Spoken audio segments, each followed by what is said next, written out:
All right, so I'm just going to kick in, and we're recording this session, folks, for people that want to pass it around to friends afterwards, and also for if you want to go back and rewatch it.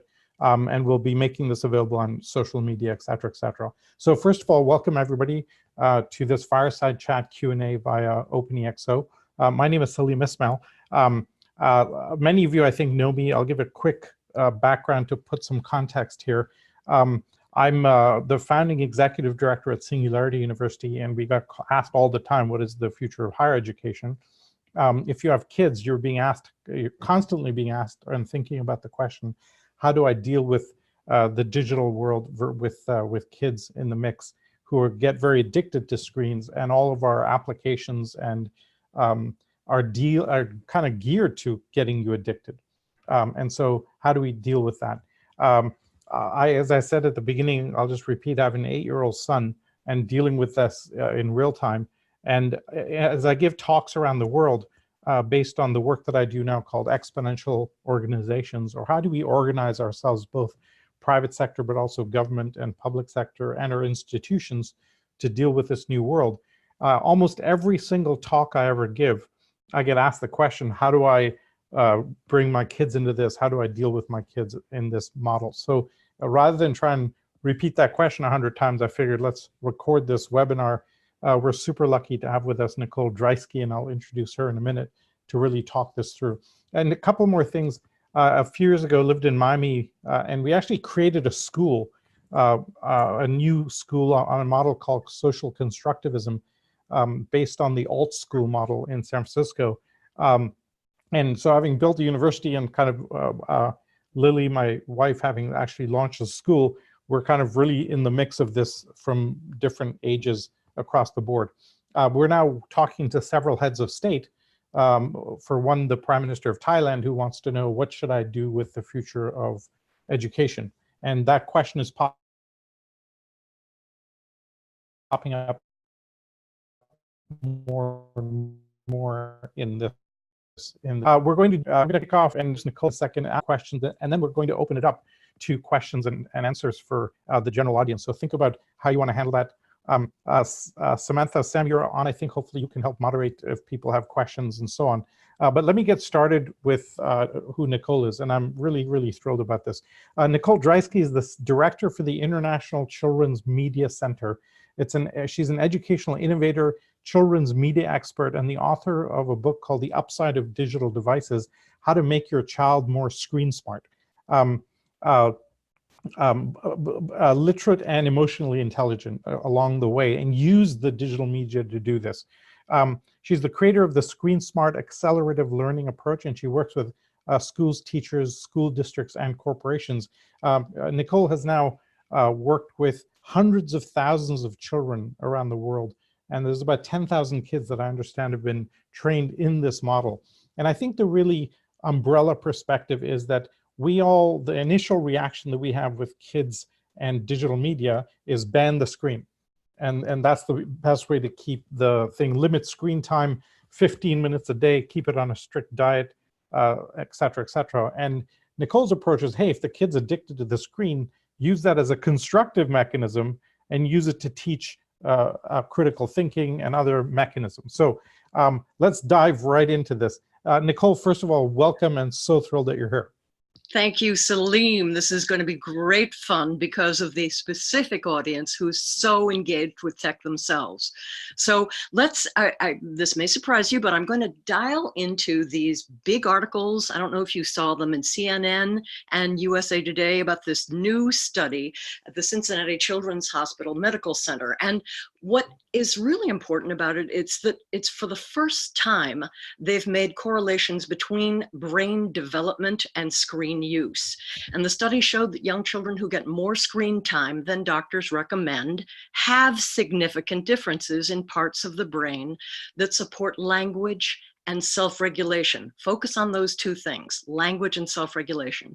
And so, you know, this study was published in the journal of, let's see, it's the AMA's Journal of Pediatrics, and it followed a string of studies that were released this year on the effects of screen time on our youngest humans. And so a March study found that mobile phone use can delay expressive language in 18-month-olds. Canadian study, published in April, found that screen time affects attention spans in preschoolers. And another JAMA pediatric study in April found that screen time can have an effect on how a child performs on developmental testing. Now let's go to the older age group. On the adolescent side, in 2018, the NIH in the US, National Institutes of Health, launched the largest and most ambitious study of adolescent brain development ever attempted vis-a-vis screen use. And so scientists are really trying to get a handle on how screen time impacts the physical structure of kids' brains, their mental health, and their emotional development. And this study is happening in 21 sites across the country, and they're going to follow more than 11,000 kids for a decade, and they're spending $300 million to do it. It's the largest government study ever attempted of adolescent brain development, and it's called ABCD study, the Adolescent Brain Adolescent Brain Cognitive Development Study. So the first wave of data from brain scans of 4,500 kids produced some really interesting soft pedaling from the study's leader, Dr. Gaia Dowling.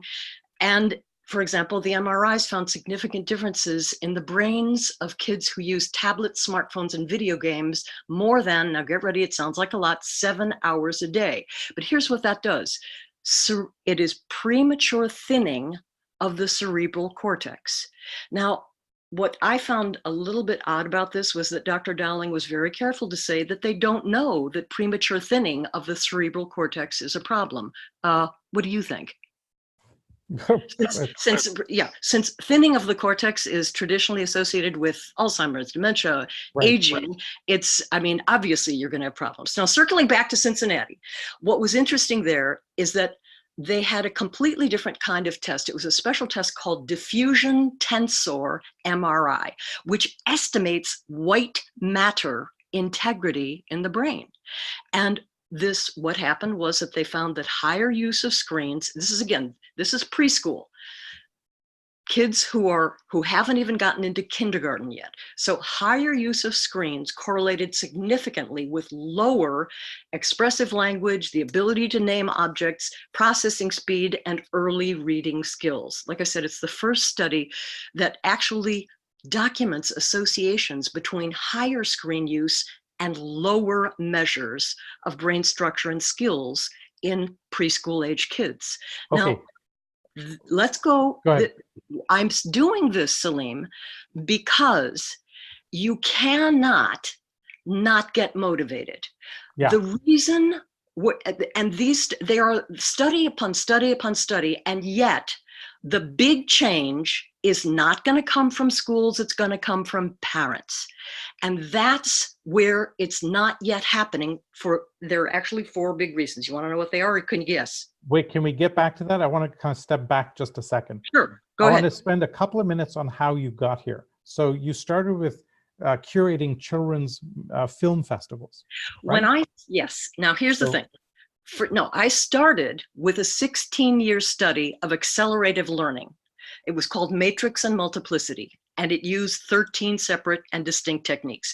Then I became the founder of the first children's film festival in the Americas. So for the very first time, you had international film festivals that kids could come to. They were in Chicago, I had a big one in New York. But so what I was trying to do was wrestle to the mat kids' fascination with screens in a new way. I was trying to solve it with content instead of direct intervention. So the content approach was great. There's nothing wrong with that. Better content, according to the American Academy of Pediatrics and a lot of other folks, is a huge step in the right direction. Excuse me, that's a big duh. But what was different about the festivals that I did, you couldn't just come to the festival to watch a movie. I challenged kids to learn how to watch a movie before they started watching. And what happened was that learning went through the roof. We had 87% of teachers were evaluating a one-off event and saying critical thinking, and literacy skills could be improved. Hmm. And that was, when I saw that, that was striking. But what was really kind of a knock your socks off moment was the pediatricians coming in and saying, and again, they were invited as observers. They wrote us beautiful letters of support every year. A group of 3 came in the late 1990s, and they said, one of them, you're changing brain chemistry around screen time. Right. And because that was not then rocket science, nor is it today rocket science, and because it's something anybody can do, any teacher can do it, any adult can do it with any child, and any parent can do it, I left my big fancy festival and started the International Children's Media Center to focus on ways that we can engage our kids and get them to engage screens differently. Now look, there are 2 engages in that sentence. We engage the children, we're the conduits, and through our interaction, the child is engaging the screen. Got it. If you Yeah, look there's a difference there. But okay, so let me pause for a second. I remember going to the Brooklyn Academy of Music, where you're curating the New York City Children's Film Festival, and watching the kids. And if I remember right, and correct me where I'm wrong, you took them through 4 stages. Step 1 was the kids would have to write a critique and just not just watch a movie. How do they feel about the movie? How did it make them feel? Level 2 was what were the characters doing and why? Third film roughly was, what do you think the director was thinking? And the 4th film was, what would you have done differently? And if you look at that from a critical thinking point of view, you're basically leading kids through a critical thinking path. And what you've done, I think, that is utterly brilliant and unique, is you've hacked the kids' addiction to rich media, and you're using that as a vector to teach critical thinking, literacy, emotional awareness, self-reflection, etc. And so that's, I think, the big, incredible innovation that you've created. Well, so tell me where I'm right or wrong about that. Well, there are two let's condense that, because we would talk to the kids. We call it priming. You know, if let's tip our hats to Malcolm Gladwell. We prime the kids before they engage the screen. And if you prime positively instead of turn that off and go outside, or God, why are you watching that? Or you really have to do that again? Okay, so that's all negative priming. The child is there with the screen, and all of those extremely valid adult expressions negatively prime. If instead what we're saying is, hey, what are you thinking and feeling about what you're watching? Let's talk about that. That was the way we would cut through all this apprehension on the part of kids that we were in fact going to somehow constrain them with respect to media. So let me just start this process. If you're a child and you've never been there, the first thing I'm going to say is, okay, today we're going to do something a little different from screens. Normally you just come, sit down and watch, right? Right? Okay. So today we're going to do something a little different. We're going to use our energy and our concentration, and we're going to keep our minds awake. Now, with the festival, it was easy to bridge that, because if they're watching 15 movies in a single shorts program, how are they going to vote on their favorite films unless they keep their minds awake? Okay, so now I'm saying that to you as an adult, but I say it to children in a way that's just totally fun, so that, okay, dudes, you're the only ones that are going to pick the best movie of this festival. How are you going to do that if you can't remember all the movies? Okay, so here's how we're going to remember them. We're going to do something nobody else does. We're going to think about our bodies and get energy into our bodies, because we're going to use our brains, much better if we have energy in our bodies first. Okay, now I'm doing this. If I do it for very young children, I tone it down. I'm gentler. I'm a little slower. The way I was just doing it with you, Salim, would be maybe ages 6 to 10. If I'm doing it for pretty much my maturity level, so that's all right. No. But I did it because of Milan. Okay. Sure. So, but for the surly 8th graders, for the high school age kids, it's really a completely different start. And the starting point is this: where does everything that we see on screens go, where does it go? In your Does head. it fall on the floor? I mean, because they're sitting there, they're not wanting it. Does it fall on the floor? Does it fly out where does it go? It goes in here. So let's talk a little bit about how much we're watching. And so I can do that 8th grade and up, or I can do it tiny children. It's like, how much are you watching? Do you watch before school? Do you watch after school? If you're ages 6 to 10, it's like, let's think about that. Don't tell me how much you want to watch. Just tell me how much you're watching. All right. So, and then older. So how much time are we spending? Are you on your phone in class? Is 90% of what you do on a screen just homework? Yeah, I believe that. Okay. So you have a pattern. You have a way of working with every age group. The main thing is, where does it all go? It goes in here. But then we talk about how much, and they'll tell me. They raise their hands. Everybody wants to talk about how much they're watching, how they're using it, et cetera, et cetera. We get some numbers. So we calculate it very quickly. So what is that? Is that 10 hours a week? Is it 20 hours? What do you think? How many hours is it? If they're tiny children, at the end I can say, you just told me you're watching before school, you're watching after school, you're watching on weekends. That's like 1,000 hours a year. In truth, it is much more, but 1,000 hours is a whole lot to a 3 to 7-year-old. Okay. Older kids know that they're watching 1,600 hours a year. Okay. 1,600 hours a year, dude. Where's it all going? It's all going here. No wonder you can't tell me the name of your favorite film. Okay. So now hold on. Yeah. If it all goes in here, maybe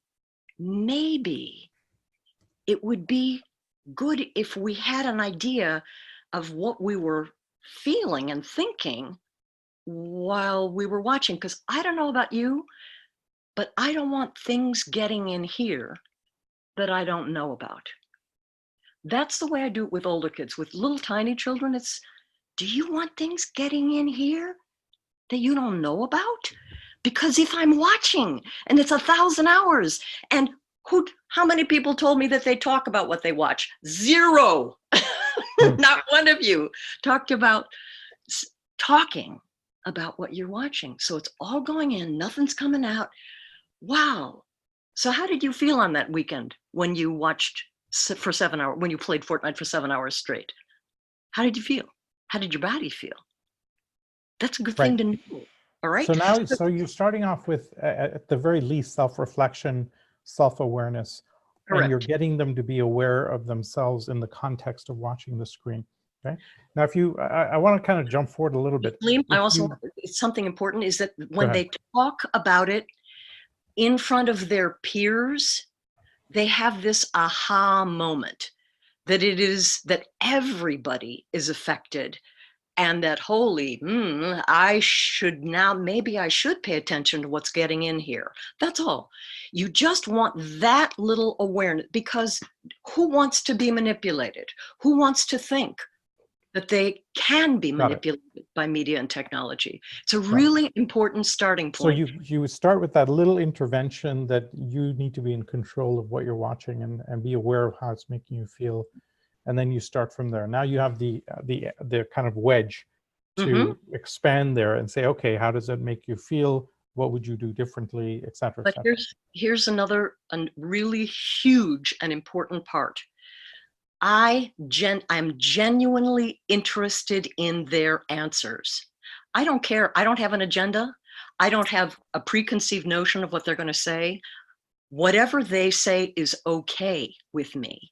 And they know that. And so when I go in and I am saying, hey, listen, I don't care whatever else is going on. What I care about is what you're noticing. You can't have a wrong answer. It's impossible, because what you're feeling and thinking can't be wrong, because it's what you're feeling and thinking. And that's what nobody else knows about.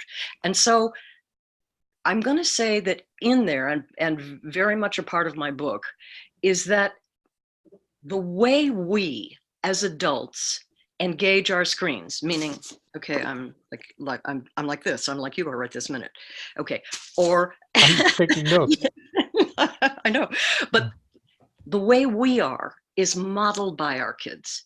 And so if we're very quickly always looking at this is the primary screen, then they are secondary to that. When I put that away and I'm just talking to them and the screen is in the background and then we're going to interact around it, it completely shifts the paradigm of, wow, this screen is so important.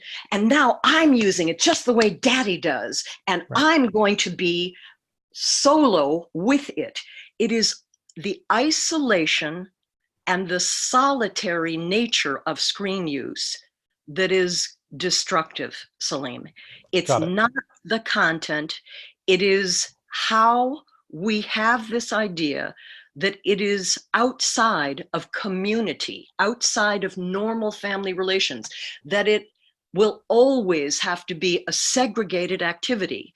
And in early childhood, that needs to shift so that parents spend time with screens with kids. In other words, stop segregating screen time from the great outdoor and fun things you do with them.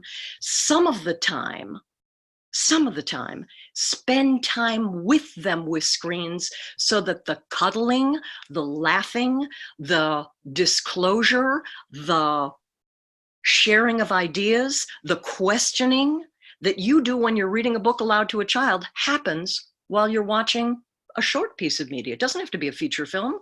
There are YouTube videos that work great for this kind of interaction. So you do at ICMC mindful viewing workshops.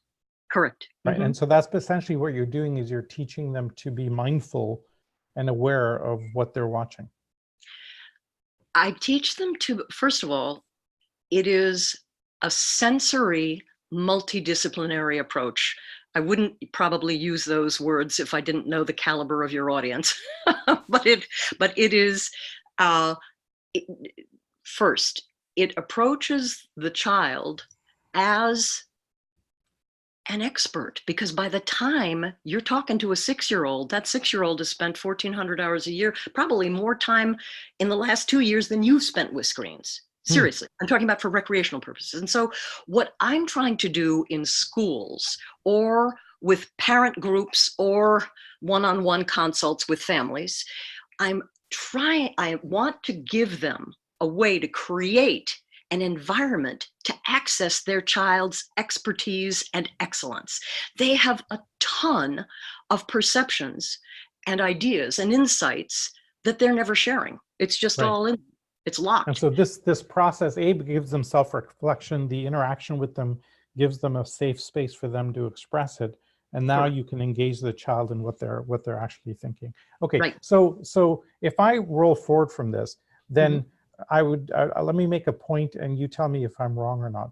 All of the studies that you've quoted at the beginning of the negative effects, etc., are based on passive viewing of media with that effect.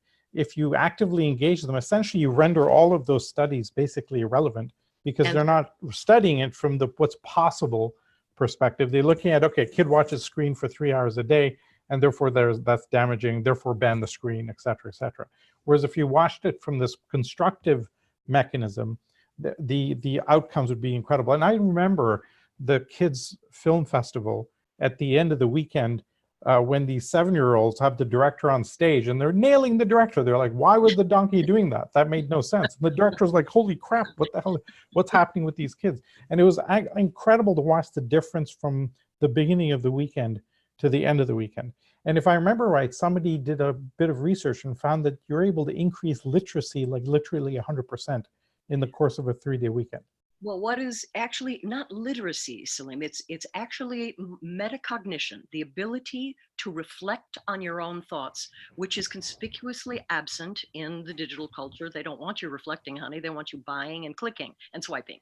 So that's a different issue. Okay. But I think that if we look, let's look at how we can think differently about this. I'm going to do this in 2 parts. One, the way I got to Screen Smart was not by saying, here are all the problems, because I did that workshop for 10 years before I started the ICMC, and taught, as I said, I taught for the doctors. We got the highest rating of anyone but the keynote speaker. But the point is that when I started, I didn't say, oh, I'm going to do that. What I did was talk to parents and pediatricians and counselors and other caregivers, and I ask them a single question. What does a great relationship to digital devices look like to you? If you could build that for your children, what would it look like? How do you want them to engage these amazing technologies? And so I sat and I listened for 2 years. Teachers had a different set of, let's call them wishes on their list than parents. Parents started with some really simple emotional things like, gosh, when he's really upset about something, I'd love it if he came to me instead of turning to the 6-year-old next to him. Okay, that because they're going to their peer group, they're not going to you. Okay, yeah. Teachers were really focused on the literacy part because, in their words, we're busting our hump every day for 7 hours. Kids go home, they shrug off the learning and turn on a screen. So none of all that great work that was done in the classroom, meaning character, plot, setting, compare, contrast, main idea, none of that is applied to these often narrative pieces of media that they're watching. If they're watching TV, they're watching narrative. If half of the games, 3/4 of the games now have narrative in them. If you start applying narrative constructs, you will awaken different parts of your brain than you are generally using when watching a screen or when gaming. Okay, so now set that aside. So the first thing is start from something positive. We are not helpless. We are not pebbles washed up on the digital shore. We can create the relationship we want our children to have with these devices and with this technology. That's okay, one. So step me through this. I've got Milan, the 8-year-old, right? Yes. And Lily and I are trying to figure out how to navigate him through this world. He's, every time he sees a screen, he's like grabbing it type of thing, which is, and he's watching us interact with the screens. Where do I start? You start with having him watch you less. Okay. You need to be with him. No. So that's taken as read. We tend to put devices away and we do all that good stuff. Okay. So that's starting point. That's okay. So step one, less presence, distraction of the kid. The kid should not see you distracted to the screen, away from the child. That's one. Okay. Then what's number two? A second would be that if you have to be on the screen without using a fake apology voice and without using a perfectly good reason as an excuse, narrate what you are doing. Okay. And it's not like, oh, honey, I can't. It's not that. It is, Milan, I'm on deadline for this. I've got 10 minutes, gonna finish it, be right back. I've done that with kids. Okay. Now you want to have them watch something and be kind of a little more alert. Well, how do you start there? You let him pick something he wants to watch that's not too long. Okay. That's number one. Number two, you sit together. You actually have a physical way that you sit when you're using books with a child. You're cuddling. And that's the way with any child, age 3 on up to, 9 and 10 will still cuddle, honey. So you're watching something, you have close physical contact. What you have to remember is that they want to share, they want to talk with us about what they experience. And this kind of interaction helps build family bonds and creates a positive expectation that they will get to interact with you more during screen use. Now, here's the thing. It also, when you say, remember how I started? I said, today we're gonna do something a little different. And the next time, today we're going to do that again. And the next time, hey, we're doing that. And that's all it is. It becomes part of what you do. Now, okay, so now you sit with them and you watch something with them. No, first, you don't just watch. You don't just watch. Okay. Because just watching is not going to do anything. It helps if you know a little bit about what the the plot is, so that you can actually, all right, so here, you're going to communicate. Watching and talking go together. That's a whole chapter in my book. Buy the book, you can see how, it's on Amazon. Co-view. When kids interact with you during screen time, they'll learn more. And then this is the part you will get comfortable with really fast. Connect the stories that they're seeing on screens to the stories they read in books. So you're going to apply your story reading skills to helping your child learn from digital devices. So here, first, I'm going to say, schedule co-viewing or even co-gaming if the game has a story for 15 minutes twice a week. Just make sure you do it. And pick a series your child loves or a short video based on a book. There are tons of these. Let's see, Weston Woods, Rabbit Ears, Kids Canopy, Kanopy. There are even Common Sense Media has some good films online. So just like reading stories at bedtime, you're going to both enjoy the contact and using a caring, playful tone to talk. And that with that kind of tone, you're going to encourage and tease out responses. Okay, so now remember, number 3, you're going to want to prime kids' minds before viewing.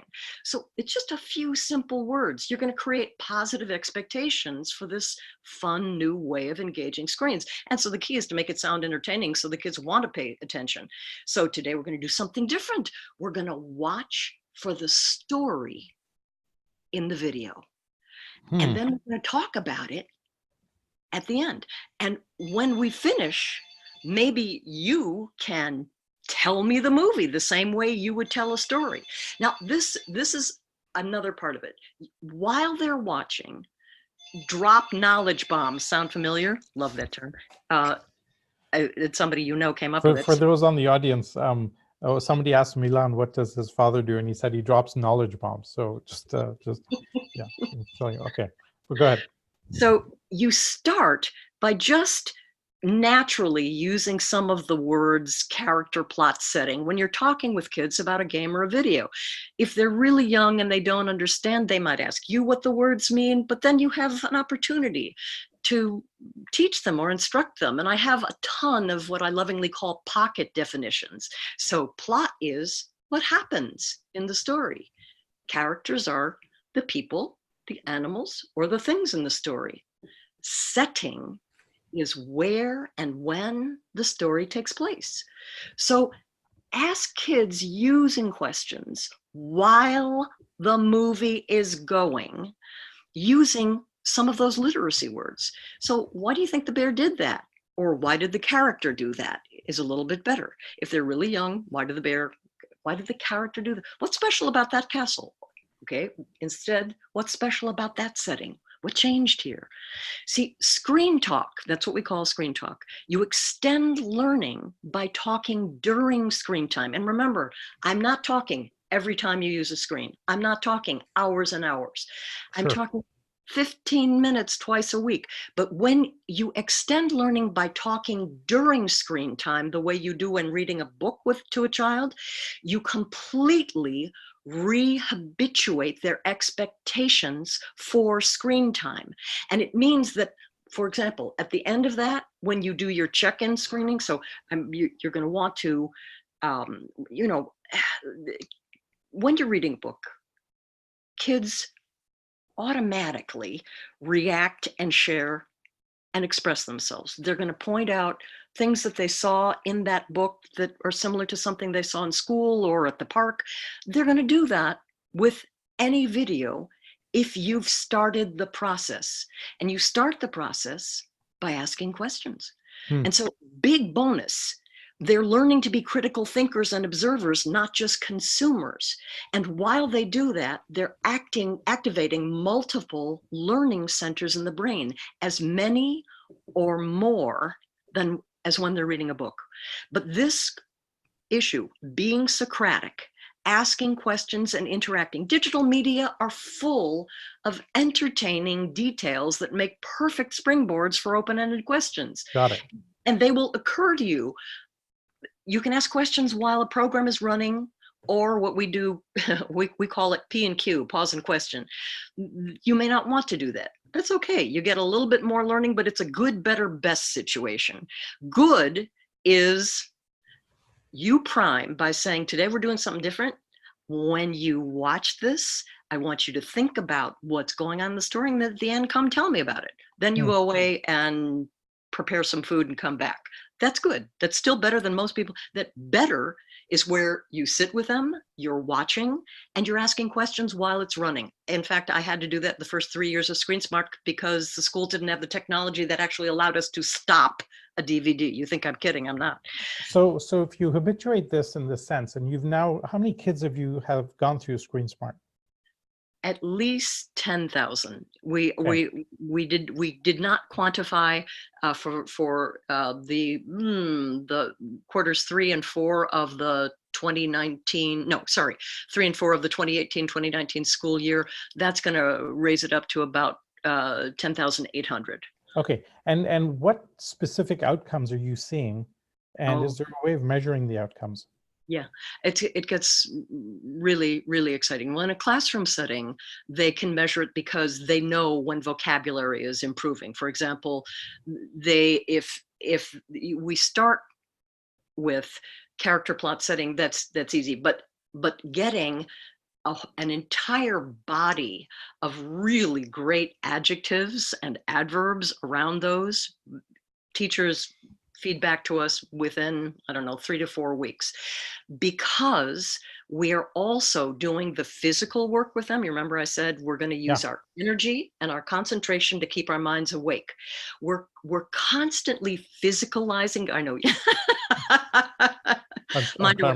We're constantly physicalizing the way the way we're talking to them and the way we're watching screens. Because that embeds even further because of the connections, right?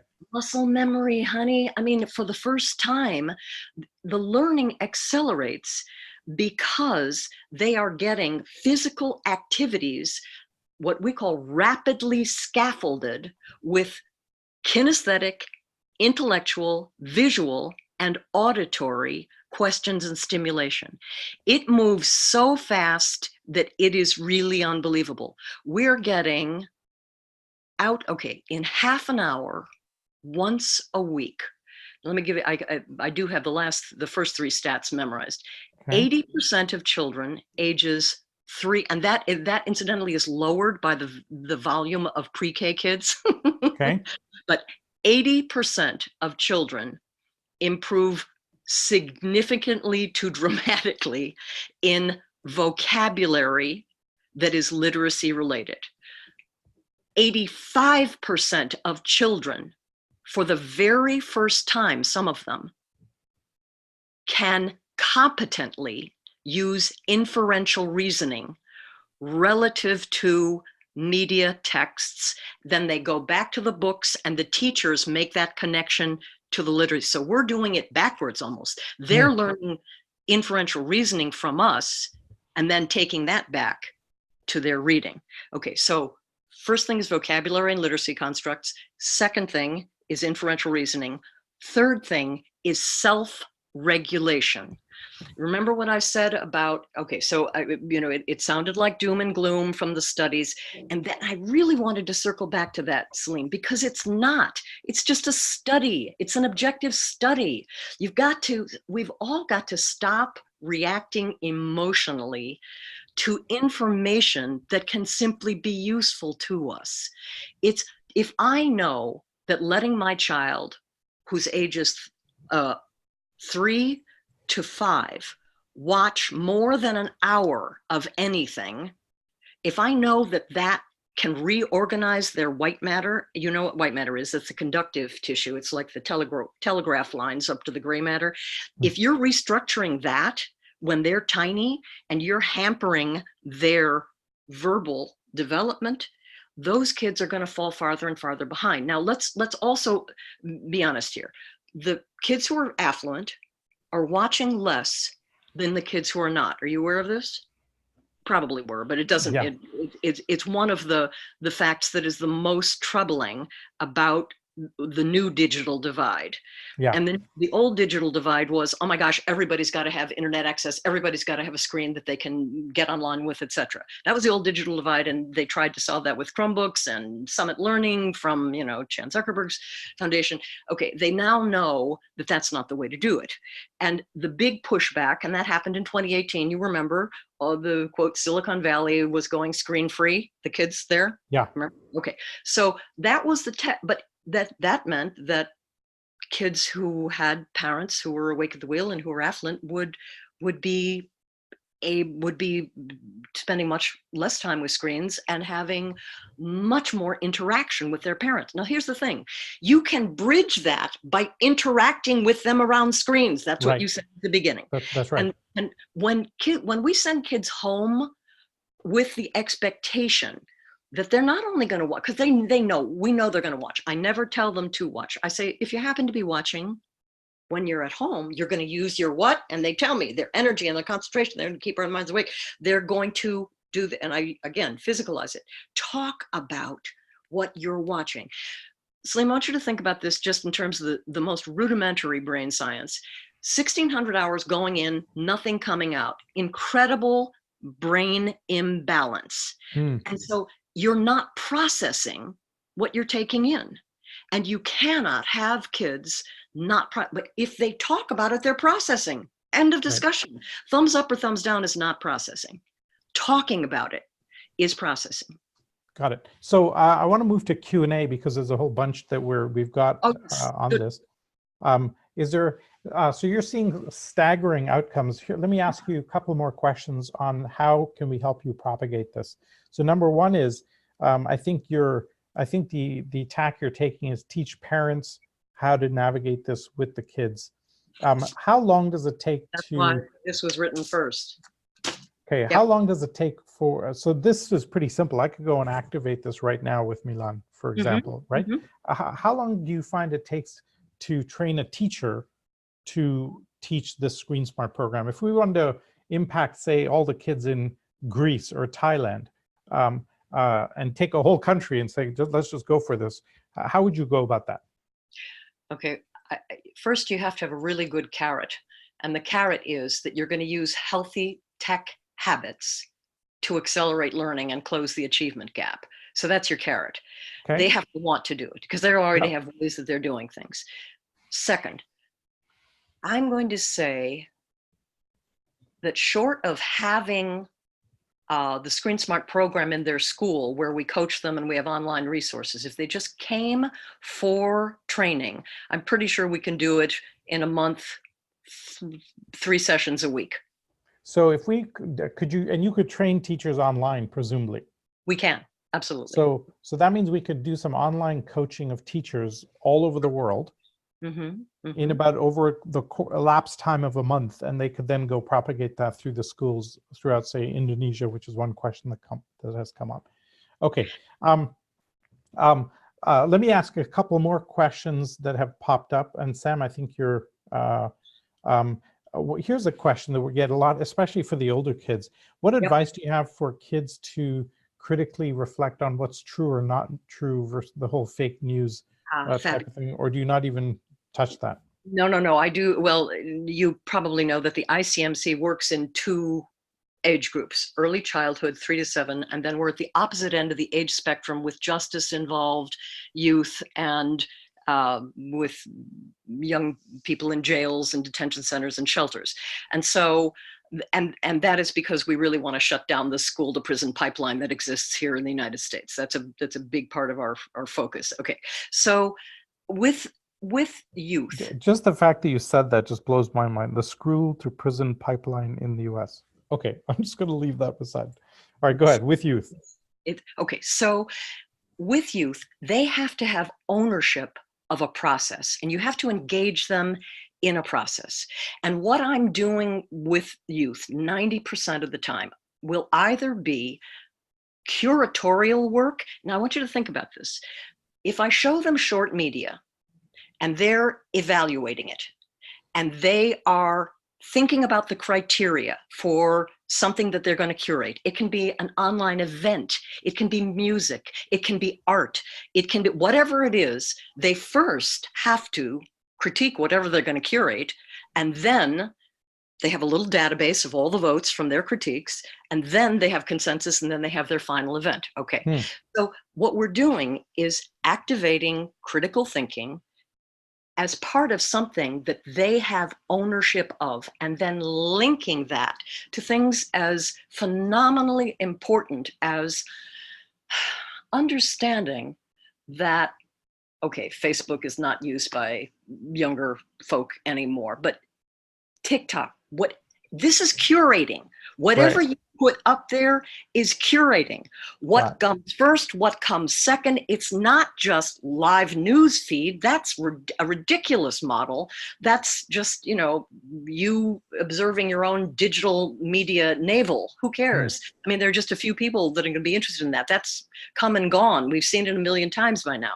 Have you run the experiment of having a school, an entire school curate their own kids' film festival? Yeah. And then essentially, so then they're running the filter nonstop anyway, because they're picking the films, deciding, and then they're getting engaged. I got it. Okay. So and every age group does their own. It's all age appropriate, Salim. You can't put the 8th graders in with the 1st graders. Doesn't work. Yeah. Got that. Okay. I'm going to open it up for questions. Who's got questions? And I'm going to continue responding to the stuff that is showing up here.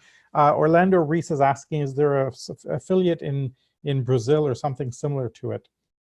We'd love there to be.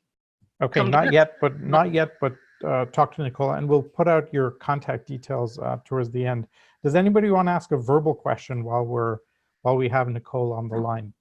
And if you do, raise your hand, and Sam has some technology magic to figure out how to answer that question. Where do you go next with this? Like, if you could wave a wand, what would you have happen over the next year or two?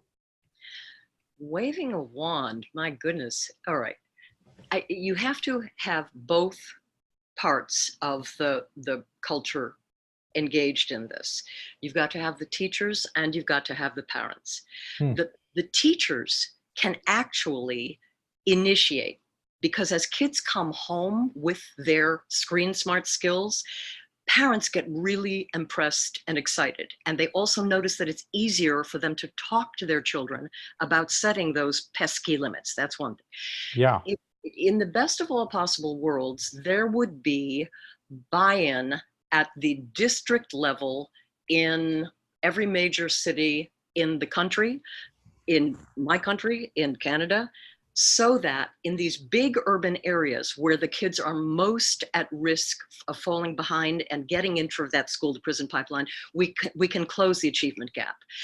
We can at the same time bring the program with different focus to the affluent schools. Can I tell you what the difference is when these schools approach us?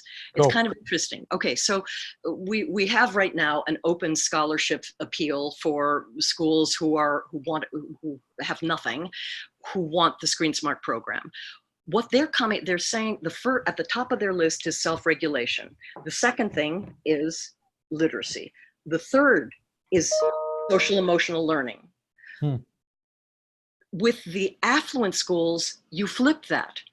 The first is social emotional, empathy, engagement, picking moments of compassion out of the digital world and bringing them into the real world. That's what they want. And then from there, yes, of course, they're always happy to have higher order thinking skills added to the mix. And they're always happy to have kids express themselves better, because that's a huge part of modern learning that is missing. You know that, right, Salim? That with all the time kids are spending with digital devices and with new all digital classrooms, when do you talk to someone? And so the beauty of creating community around a screen with the Screen Smart approach really helps in the affluent schools. Amazing. It really helps with affluenza. So yeah, so I want big district buy-in. I want teachers, probably 100,000 teachers trained. Why not? Why? Because everyone's going to be using these things. They're not going away. No, in fact, propagating even more. Folks, we put Nicole's media and contact information and link on there on the chat board. Does anybody have a question that they want to ask? Or I'm going to keep continuing asking the questions that I see. Global Girls Initiative, can you talk about that? Sure.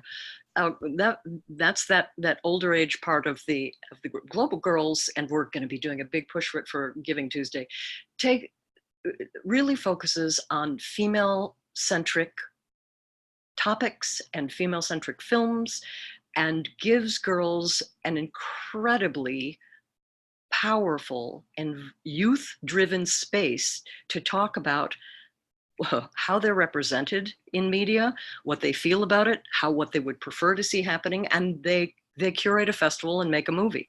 So it is an 18-week residency and has extremely powerful outcomes, not just in terms of critical thinking, but what's really cool is that if you send your film to us, to the ICMC, for use in something like Global Girls, any comment that the girls write on their ballots is shared with directors. So you're getting group feedback from really, really interesting groups of people. And then their final festival is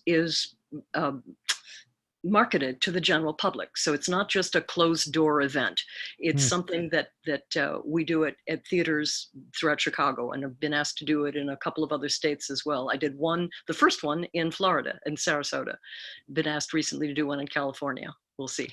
How does one submit a film? That's you go to the ICMC website and click. Okay. You'll get an entry form and you submit a film. Okay.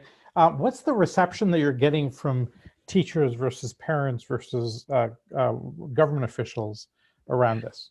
Okay, I've been remiss in the government portion. I'm going to be very honest. I think I said at an earlier workshop, Salim, that I've tried very hard to stay out of silos.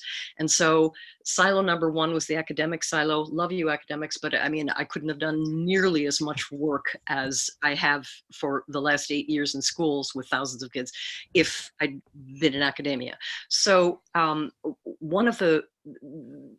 so teachers need what we lovingly call a buy-in meeting. It doesn't take long, because basically I'm going to be helping them do everything they want to do. I'm going to be making their lives easier.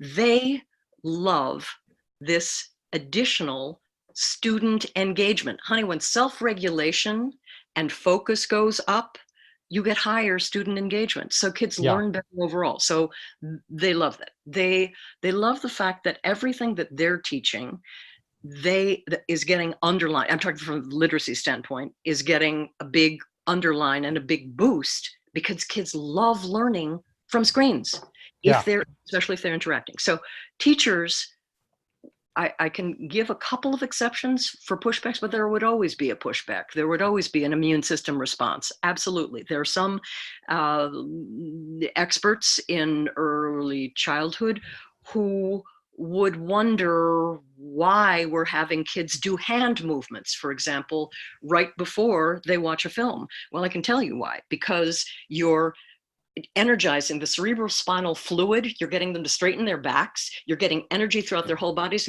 and physical energy drives brain function, and the physicalization acts as a muscle memory to retain the learning better. So that all of those things, we probably, when I said that we've been remiss in not going to governments, that is part of the problem. But the other part is that people need to understand that solutions are not going to come from academic sources.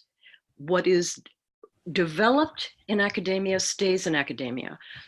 And as much as I love universities and love those folks and work with them, I have not seen a methodology that is as fully developed and calibrated as this one anywhere. And if there were such a methodology, I would be thrilled to see it. I just haven't. And so again, remember, starting from the positive, what do we want for our kids? We want them to be self-aware while using screens, to be able to check back in with their bodies, to be able to notice how they're being affected. We want them to be able to talk about what they're watching. We want them to not be segregated and lose the ability to interact with each other just because they're using screens. Those are some really simple goals, and that's what this program was designed to do. Parents are harder because they feel guilt already, and they feel overwhelmed, and the technology changes all the time.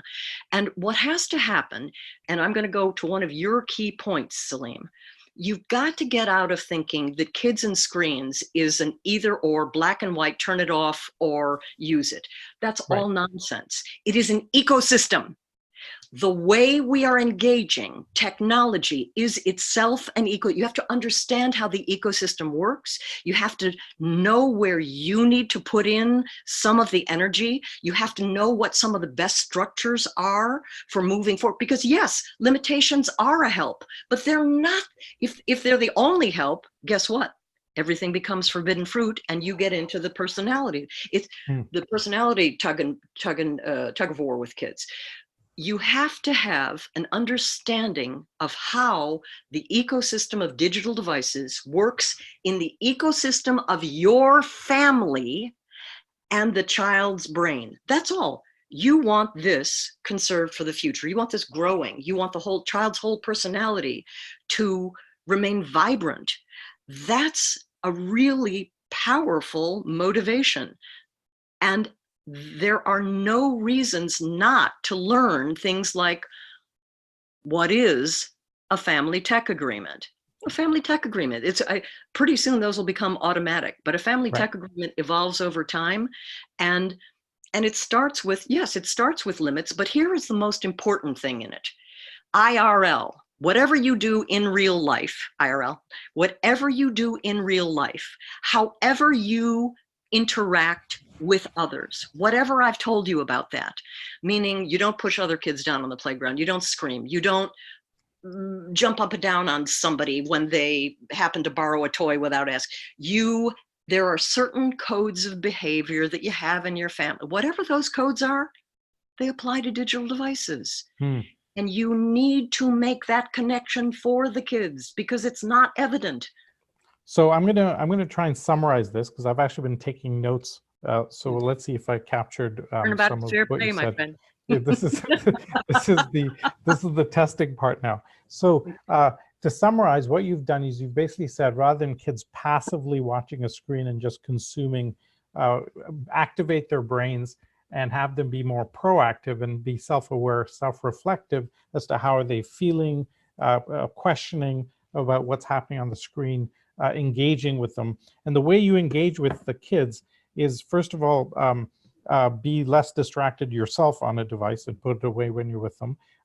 Or if you all have to be, tell them why you're on the phone or picking up something. Narrate, remember that word, narrate what you're doing, go. Let the kids pick something that they want to watch, sit together with close physical interaction and watch it with them.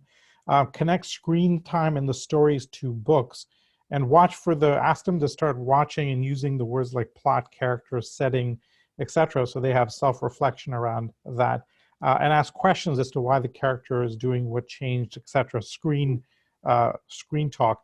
And then what you're seeing as a result is just 30 minutes a week of doing this, 2 15-minute sessions.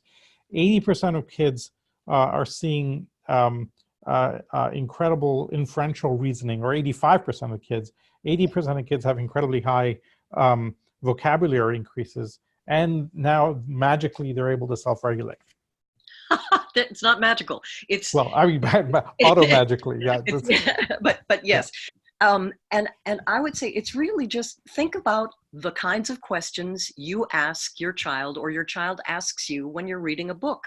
It's just you let those same kind of questions occur to you when you start watching, and you let the child ask you questions. That's all. Right. You're talking around it. And what we found, even in terribly difficult, challenging situations in schools, was that kids were perfectly capable of watching, cuddling and answering a question, and then framing questions of their own and pointing out things that they were noticing. And even a simple question like, so what do you think is going to happen next? Well, why do you think that happened? Well, what should that character do right now? Well, how would you have ended that? There are a million questions. It's very natural. You do it the same way you read a book to a child.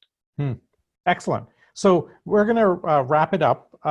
First of all, I want to thank Nicole Dreiske from the International Center for Media for Children. Did I get that right? International Children's Media Center, ICMC. And we've posted the website. There you go. We've posted the website and phone number there. We will be engaging with you as a community, as the EXO community, to help you propagate this. Because if we can crack this one little problem of how kids relate to screens globally, just that will transform the world. And we are interested in transforming the world for a better future. So with that, thank you folks for all the folks that participated. We'll be sending the link out and making the link to this video and this interview available to the general public, and you can kind of propagate that and share that around. Thank you all for your questions. And most of all, Nicole, thank you for everything that you're doing for that younger generation. God bless. God bless their future. All right. Thanks, folks. We're going to wrap it up here. And Samantha, thanks for all the help. All right. Bye, all.